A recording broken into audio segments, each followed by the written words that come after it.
마태복음 28장 18절부터 20절 말씀입니다. 예수께서 나와 말씀하여 이르시되 하늘과 땅의 모든 권세를 내게 주셨으니 그러므로 너희는 가서 모든 민족을 제자로 삼아 아버지와 아들과 성령의 이름으로 세례를 베풀고 내가 너에게 분부한 모든 것을 가르쳐 지키게 하라. 볼지어다 내가 세상 끝날까지 너희와 항상 함께 있으리라. 아멘. 오늘 제목 기독교인의 민족관 혹은 국가관. 이 좁아지는 세계 속에서 우리 한국인 또 우리 기독교인들이 어떻게 생각을 해야지 되는가. 미국에는 여러 인종 민족들이 섞여서 살고 있죠. 그래서 미국 안에서 분류되는 인종이 6가지가 됩니다. 유럽계 백인, 그 다음에 히스패닉하고 라티노 계통, 그 다음에 흑인, 아프리칸 아메리칸, 그 다음에 아시안 아메리칸, 그 다음에 아메리칸 인디안, 그 다음에 네이티브 하와이안 혹은 퍼시픽 아일랜드 6가지 인종으로 되어 있고 민족이 또 그 안에 많습니다. 그래서 우리 같은 사람은 인종으로는 아시아인이고 민족으로는 한국 민족이 됩니다. 오늘 생각해 보려는 이 주제, 하나님께서는 이 민족, 언어, 국가에 대해서 어떻게 말씀하시는가 하는 것입니다. 민족과 언어와 국가, 이거는 하나님께서 역사하셔서 생겨난 것입니다. 창세기 11장 1절 온 땅의 언어가 하나요 말이 하나였더라. 여호와께서 이르시되 이 무리가 한 족속이요 언어도 하나이므로 이같이 시작하였으니 이후로는 그 하고자 하는 일을 막을 수 없으리로다. 그러므로 그 이름을 바벨이라 하니 이는 여호와께서 거기서 온 땅의 언어를 혼잡하게 하셨음이니라. 여호와께서 거기서 그들을 온 지면에 흩으셨더라. 노아의 세 아들들이 이제 다 나옵니다. 야벳의 후손이 여러 군데로 나뉘어서 사는데 창세기 10장 5절 보시면은 이들로부터 여러 나라 백성으로 나뉘어서 각기 언어와 종족과 나라대로 바닷가의 땅에 머물렀더라 했고, 그 다음 함의 자손에 대해서 창세기 10장 20절 이들은 함의 자손이라 각기 족속과 언어와 지방과 나라대로였더라. 그 다음 셈의 자손이 창세기 10장 31절에 나옵니다. 이들은 셈의 자손이니 그 족속과 언어와 지방과 나라대로였더라. 여기서 성경에서 보면은 나라, 백성, 민족 이란 단어들이 혼용되고 있습니다. 그래서 한 가지로 꼭 집어서 말하기는 어려우니까 그것을 생각하고 들으시기 바랍니다. 족속과 언어와 지방과 나라로 나누신 것은 하나님이십니다. 하나님의 역사로 다른 족속들이 생기고 다른 언어가 생기고 나라들이 생겼습니다. 하나님께서 역사하시는 것은 특별한 말씀이 없는 한 모두 영원히 존속합니다. 특별한 말씀이 무엇이 있느냐면 나중에는 밤이 없어지고 바다가 없어지지요. 그거 빼놓고는 다 영원하신 하나님 손에서 나온 것은 다 영원히 존재합니다. 하나님께서 정하신 혼인도 원래 바뀌어지는 것이 아닙니다.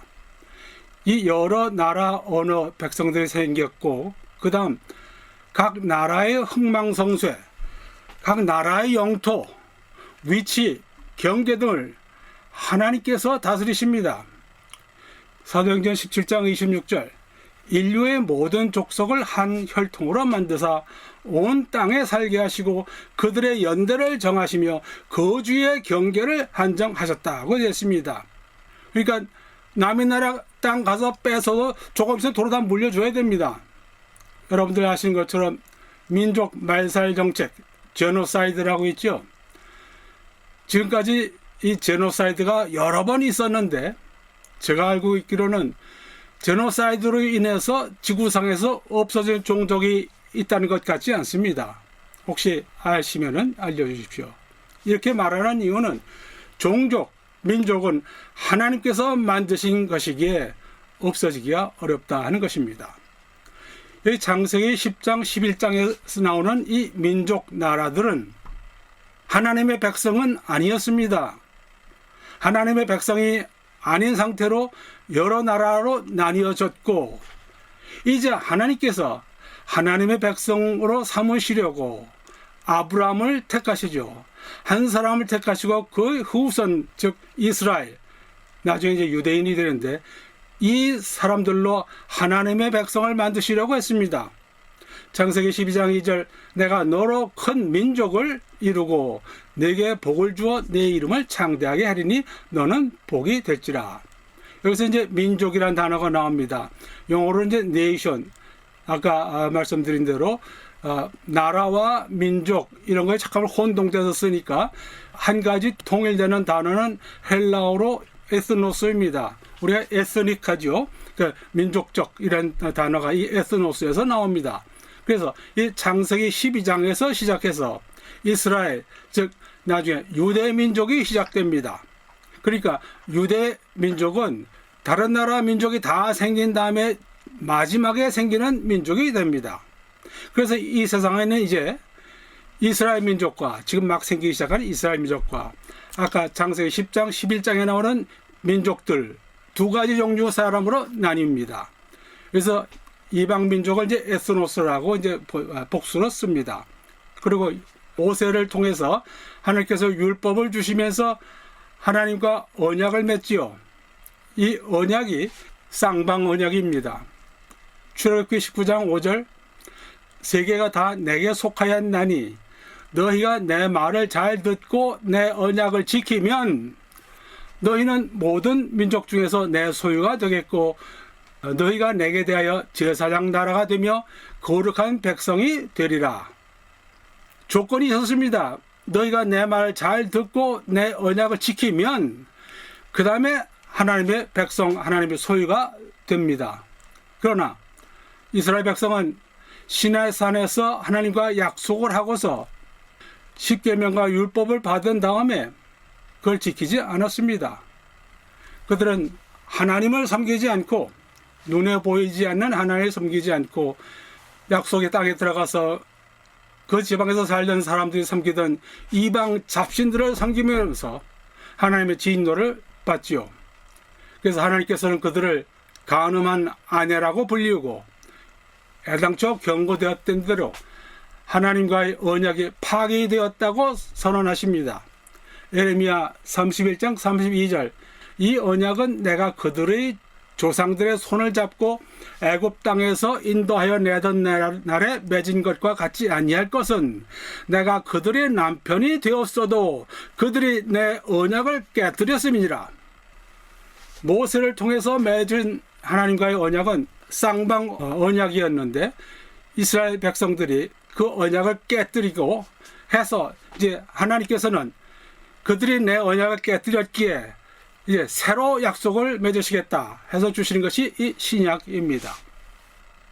신약, 하나님은 의로우시기에 이스라엘 민족이 제사장 나라가 되어서 다른 나라를 하나님께 인도하는 역할을 하기를 원하셨는데 그들 스스로 지은 죄로 인해서 그 언약은 깨어졌고 이제 하나님께서는 각 민족을 직접 부르시기를 원하시게 되었습니다. 그래서 예수님께서 십자가에 죽으시고 부활하신 다음에 믿는 이들에게 내리시는 명령이 아까 읽은 마태복음 28장 18절부터 20절 말씀입니다. 예수께서 나와 말씀하여 이르시되 하늘과 땅의 모든 권세를 내게 주셨으니 그러므로 너희는 가서 모든 민족을 nations, 에스노스의 복수입니다. 모든 민족을 제자로 삼아 아버지와 아들과 성령의 이름으로 세례를 베풀고 내가 너에게 분부한 모든 것을 가르쳐 지키게 하라. 볼지어다 내가 세상 끝날까지 너희와 항상 함께 있으리라. 민족적으로 볼 때 유대인이 먼저 구원받게 되어 있었습니다. 그래서 구원은 유대인에게서 나온다고 예수님께서 말씀하시죠. 요한복음 4장 22절, 구원이 유대인에게서 남이라. 예수님께서 오셔서 구원 역사를 누구에게 하십니까? 이스라엘 백성들에게 하시죠. 이스라엘의 집에 잃어버린 양에게로 가라. 나는 이스라엘 집에 잃어버린 양 외에는 다른 데로 보내심을 받지 아니하였노라. 그래서 예수님께서 오셔서 먼저 구원하시려고 했던 것은 이스라엘 사람들이었습니다. 그 다음에 이제 구원이 퍼져나갑니다. 예루살렘에서 시작하여 유대와 사마리아 그리고 땅 끝까지 복음이 퍼지고 구원 역사가 일어나게 하셨습니다. 유대인에게서 나온 그 역사는 다른 모든 족속에게로 갑니다. 지금 읽은 마태복음 28장 19절 외에도 누가복음 24장 47절에도 똑같이 나옵니다. 그의 이름으로 죄 사함을 받게 하는 회개가 예루살렘에서 시작하여 모든 족속에 똑같이 애쓰며 전파될 것이 기록되었다 했습니다.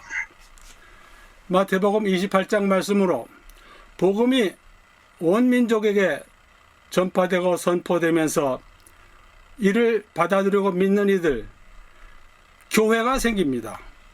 그래서 이제는 세상이, 하나님께서 보시는 세상은 유대인, 이방인, 교회 세 가지입니다. 고린도전서 10장 32절에 나옵니다. 하나님께서 보시는 세 가지 종류의 사람은 유대인, 헬라인, 이방인, 그리고 교회입니다. 자, 우리가 지금 읽은 것들을 다시 한번 종합하겠습니다. 민족과 언어와 국가는 모두 하나님께서 만드신 것입니다. 선하신 하나님의 뜻이 이루어지도록 만드신 것들입니다. 다시 한번 하나님의 성품으로 만들어진 것이기에 모두가 영원히 존재하도록 되어 있습니다. 만드신 데 하나님의 선하신 뜻이 있습니다. 예수를 그리스도로 주시고 그를 믿는 사람들 모두 믿는 이들은 하나님의 백성으로 만드셨습니다. 예수 그리스도 이전에는 믿음으로 하나님의 백성이 되는 길이 없었습니다. 그러나 이제 믿음으로 인해서 믿지 않는 사람들과 믿는 사람으로 나뉘어집니다. 구원받지 못한 사람들은 나중에 영원한 불못에 던져지게 되고, 믿고 구원받은 사람은 천년왕국과 천국에서 영원히 지내게 하셨습니다. 엄청난 차이입니다. 말할 수 없이 엄청난 차이가 예수 그리스도를 믿느냐 아니냐 하나로 다 구분됩니다. 하나님께서는 천국에 들어오는 사람들이 모든 민족에게서 다 나오기를 원하셔서 그렇게 역사하십니다. 너희는 가서 모든 민족을 제자로 삼아, 에스노스. 이리 이루어지기 위해서 예수님께서는 각 민족에게 교회를 세우게 하시고 교회 성령의 능력으로 준비된 사람들을 보내셨습니다. 에베소 4장 11절 그가 그리스도께서 어떤 사람은 사도로, 어떤 사람은 선지자로, 어떤 사람은 복음 전하는 자로, 어떤 사람은 목사와 교사로 삼으셨다 했습니다. 목사와 교사, 정관사가 앞에 하나 나옵니다. 그래서 목사는 교사와 같은 사람입니다. 목회만 하는 것이 아니라 말씀을 가르쳐야 하는 것이 목사의 하는 일입니다. 믿지 않는 사람들 중에서 믿음을 가지게 되는 사람들이 생기고, 이들이 교회 활동과 선교, 전도 활동으로 하나님의 백성은 증가할 것입니다. 하나님께서 인도하시는 사랑의 역사이고 은혜의 역사입니다. 지금 대부분 유대인들은 불신자들이지요. 예수 그리스도를 믿지 않습니다. 이들은 계시록 나중에 7장부터 16장까지 나오는 환란 대환란 때, 에레미야서에서는 이때를 야곱의 환란의 때라고 부릅니다. 이때 환란과 대환란 속에서 주님께로 돌아온 사람들이 있을 것이라고 말씀하고 있습니다. 그 다음 앞으로 이제 천년왕국과 새하늘과 새 땅 그리고 새 예루살렘이 있는 천국이 옵니다. 천년왕국 끝에도 나라들이 있습니다. 계시록 20장 8절 나와서 땅의 사방 백성 나라들 곧 곡과 마곡을 미혹하고, 천년왕국 예수 그리스도께서 왕으로 왕국을 지내셨는데 마지막에 또 배반하고서 반역하는 사람들이 또 생긴다는 말씀입니다. 그리고 난 다음에 천국이 오지요. 새하늘과 새 땅, 새 예루살렘 성에는 많은 이방인 민족 중에서 택함을 받고 믿는 이들이 와 있습니다. 계시록 21장 24절, 만국이 그 빛 가운데로 다니고 땅의 왕들이 자기 영광을 가지고 그리로 들어가리라. 예, 만국 했습니다. 에스노스의 복수입니다. 많은 나라들이 그 빛 가운데로 다니고 땅의 왕들이 자기 영광을 가지고 새 예루살렘 성으로 들어가리라. 계시록 21장 26절, 사람들이 만국의 영광과 존귀를 가지고 그리로 들어가겠고, 똑같이 만국 에스노스의 복수로 나와 있습니다. 많은 나라들. 계시록 22장 2절, 길 가운데로 흐르더라. 강 좌우에 생명나무가 있어 12가지 열매를 맺되 달마다 그 열매를 맺고 그 나무의 잎사귀들은 만국을, 복수입니다. 똑같이 네이션스를 치료하기 위하여 있더라. 하나님의 나라, 우리 한글성에는 나라로 되어 있는데 원어 성경이나 영어 성경에는 분명히 나옵니다. 왕국입니다. 킹덤입니다. 나라라는 개념이 하나님 왕국에서는 쓰여지지 않습니다. Kingdom of God. 예수님이 왕이신 왕국, 그 안에는 여러 나라, 여러 인종, 여러 민족들이 있을 것입니다. 무슨 인종, 민족이든지 간에 믿음으로 하나님 왕국의 백성이 됩니다. 그래서 주 안에서 은혜를 받고 평화를 같이 나눕니다. 그래서 각 인종과 민족의 특색이 없어져야 할 이유가 없다고 봅니다. 만국, 복수입니다. 나라들입니다. 하나가 아닙니다. 믿는 사람들 하나로 된 나라가 아니라 이 지상에서 가지고 있던 각 나라들의 특성, 언어를 다 가지고서 이 천국, 영원한 천국에 와서 삽니다. 그러니까 천국에 간 사람들이 민족별로 다 식별된다는 뜻이 되겠습니다. 그것이 즉 많은 민족들이 천국에 오게 하시는 하나님의 뜻이고 하나님의 역사라고 하는 것입니다. 천국에서는 여러 나라 민족들이 식별이 되고 천국에서도 우리 한국인은 한국인으로 식별된다고 하는 말입니다. 그럼 언어는 어떻게 됩니까? 창세기 10장 11장에 나오는 언어의 헬라말로 70역에서 보면 글로사로 되어 있습니다. 글로사. 한때 말썽 많았던 방언의 은사, 통역의 은사할 때가 방언이 글로사입니다. 그래서 우리는 글로사, 방언은 언어라고 믿습니다. 천국에서도 우리 한국인은 한국인으로 식별되고 우리 한국어를 쓸 것입니다. 언어도 하나님께서 만드신 것이기에 없어지지 않습니다. 천국 가서도 그렇지만은 각 민족들이 각각 자기 언어를 사용하더라도 사람들은 다른 언어를 이해하는데 아무 문제가 없을 것이라고 생각합니다. 성령 은사 중에 방언의 은사가 있고 통역 은사가 있었던 것처럼 천국에서 다른 방언, 다른 언어를 쓴다고 해서 우리가 그것을 이해하는데 아무 문제가 없이 의사소통이 될 것이라고 믿습니다. 성경 마지막 하나님의 새 예루살렘 성 안과 바깥에는 만국 사람들, 많은 민족들이 보입니다. 여러 나라, 여러 인종과 민족 중에서 택함받고 구원받은 사람들이 와 있는 것입니다.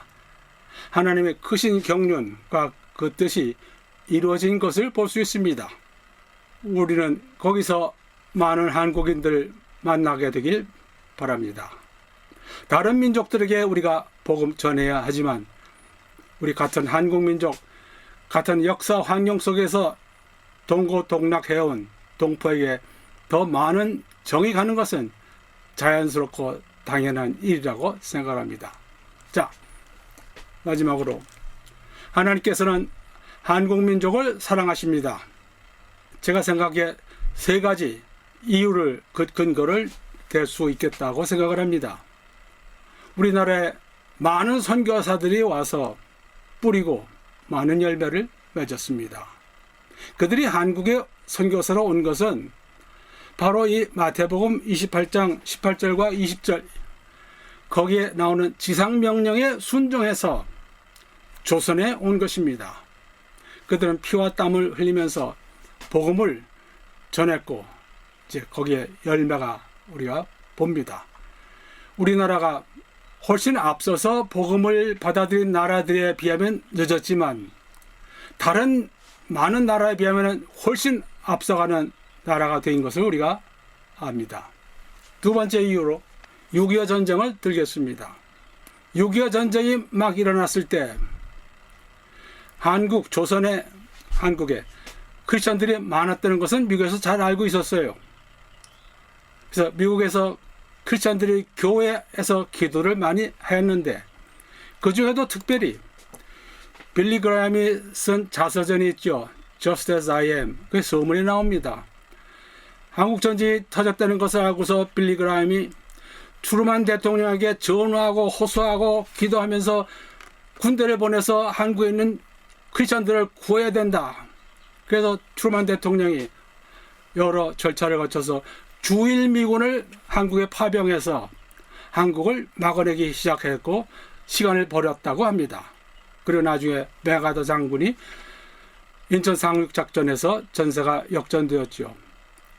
한국의 6.25 때 없어지지 않은 것은 하나님의 사랑이고 하나님의 은혜라고 믿습니다. 그 다음 세 번째 이유, 지금 한국이 GDP가 1953년에 67불이라고 나옵니다. 지금 34,000불대에 이른다고 합니다. 많은 사람들이 한국 경제의 도약, 이것을 박정희 대통령 때 경제개발 5개년 계획을 듭니다. 그러나 저는 그렇게 보지 않습니다. 1950년, 60년대 전쟁이 끝나고 나서 한국에서 급격히 기독교인들의 수가 늘어났습니다. 많이 늘어난 한국 기독교인들, 하나님께서 약속을 하실게 지키시는 것입니다. 마태복음 6장 33절, 너희는 먼저 그의 나라와 그의 의를 구하라. 그리하면 이 모든 것을 너에게 더하시리라. 하나님의 나라와 그의 의를 구하면 먹을 것, 마실 것, 입을 것을 다 더해 주시겠다. 예수 그리스도의 약속입니다.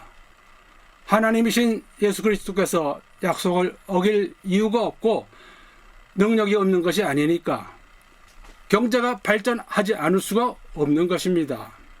물론 믿는 이들에게만 주시는 것은 아니지요. 믿는 이들과 같이 하는 사람들에게 모두가 다 같이 은혜를 받고 축복을 받는 것입니다. 이 약속은 한국 민족에게만 적용되는 것이 아니고 역사상 다른 나라에서 다 마찬가지입니다.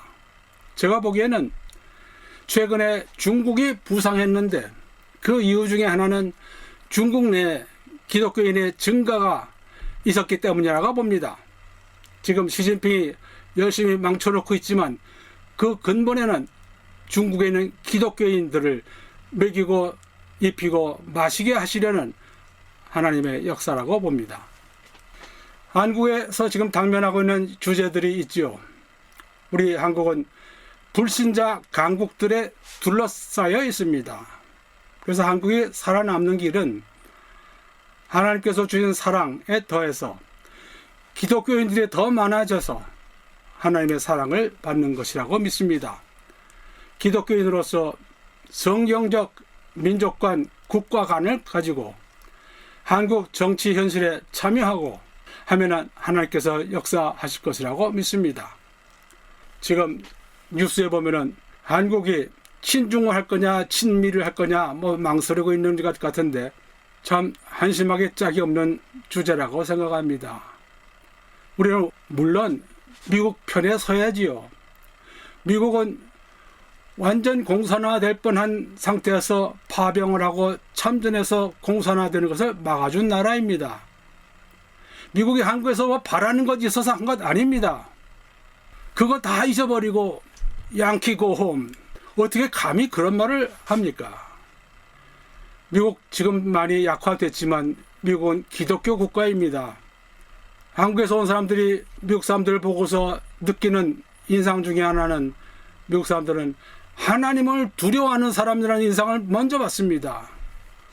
건방진 사람, 못된 사람들 많지 않습니다. 물론 있기는 있지만 지금 미국도 기독교 문화에서 떠나면서 교세가 내려가고 하지만 아직도 그 밑바닥에는 기독교 문화가 깔려 있습니다. 다 이거 역시 이 세상 마지막 때에 나오는 현상이라고 봅니다. 중국은 어떤 나라입니까? 제가 우리 동문 55전주 나왔을 때 4대 성인에서 썼지요. 4대 종교 중에서 그게 다 똑같은 것으로 치지요. 똑같을 수가 없는 겁니다. 4대 성인 중에서 예수 그리스도는 사람이 아니라 하나님이신데, 우리나라 거의 일본 사람이 시작했다고 그러던데, 공자, 맹자 이런 사람들이 훌륭한 사람들이지요. 이 사람들이 쓴 가르침을 받아서 전하는 겁니다. 여러분들 아시겠지만은 하나님께서 계시해 주시지 않으면은 아무도 하나님을 알 수가 없습니다. 공자, 맹자 이런 사람들 석가에게 하나님께서 하나님을 계시해서 알려주시지 않았습니다. 그들이 하는 말은 다 훌륭하고 좋은 말들이지만 그들은 하나님을 모르기에 절대적 선을 가르치지 못하는 사람들입니다. 가르치는 좋은 것들 많이 가르쳤습니다. 의, 신, 충, 예 등등 좋은 것들 가르쳤습니다. 그러나 절대적인 하나님의 원칙을 가르치지 못했기에 하나님의 계명, 거짓말하지 말라, 간음하지 말라, 도둑질하지 말라, 복음이 들어가지 않은 나라는 언제 어디서나 부정부패가 심합니다. 아주 심합니다. 성경에서 가르치는 것이 무엇이 있습니까? 죽은 후에는 일생 동안에 해온 것 다 하나님 앞에서 고하고 심판받는 생각이 없는 사람들입니다. 그러니까 살아있는 동안 하고 싶은 것들 다 하고 죽으면은 그것이 그들에게 최고의 위안이 되고 목표가 되는 것입니다. 중국, 지금 세계 다른 나라에서 모든 거 다 훔쳐가고 뺏어가고 왜 그런 나라 편에 서려고 하는지 알 수가 없습니다.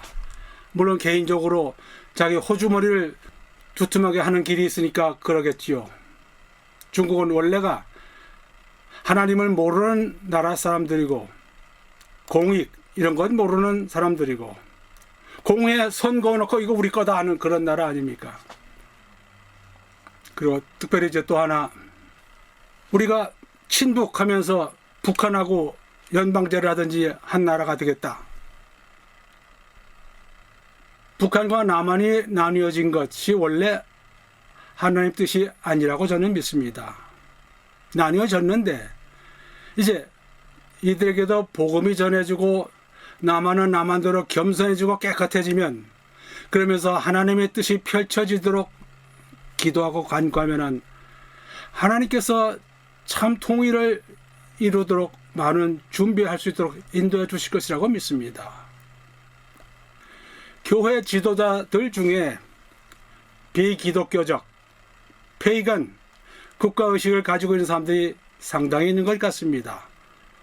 북한 정권을 도와주고 연방제든지 한 나라로 되어야 한다고 말하는 목사들이 있다고 들었습니다. 참 한국의 유명한 목사들, 뿌리부터 좌파였고 그에게서 배운 또 많은 목사들, 신학교 교수들이 좌파라고 말하고 있습니다. 저는 자세히는 모르지만 그렇게 듣고 있고 그런 것을 말하고 있는 사람들에게 들어서 알고 있습니다. 기독교인들 박해하고 교회 없애고 강제 수용소에 크리스찬들 보내는 사람들과 손을 같이 잡겠다고 교회 목사가 말을 합니까? 제가 보기에는 참 기독교인은 아닐 것이라고 추측합니다. 참 기독교인이라면 그렇게 말할 수 없습니다. 하나님은 살아계신 하나님이시고 참 하나님이십니다. 하나님께서 선하신 뜻대로 역사하실 때 무엇이든지 그 뜻에 맞는 일이라면 하나님께서 엄청나게 흥하게 해주실 것이고, 그렇지 않으면 쇠망하게 하실 것입니다. 땅 위에서도 또 앞으로 주시는 새 하늘과 새 땅에서도 각 인종과 민족들 간의 화합이 이루어지고 모두가 합쳐서 하나님께 영광을 드리고 찬양 드리게 될 때 우리 한국 민족이 지금까지 받은 사랑을 그때 하나님 앞에서 마음껏 나타내게 되기를 바랍니다.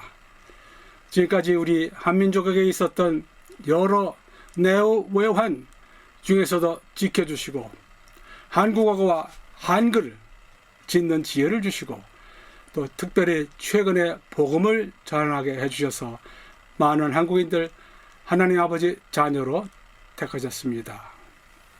하나님께서 한국 민족을 사랑하신다는 것을 알고 한국인으로 믿는 사람들 더 많아지도록 힘쓰기를 원합니다.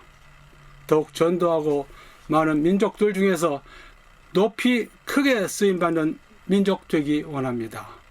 하나님 뜻에 맞는 교회 지도자들과 정치인들이 나오기를 원합니다.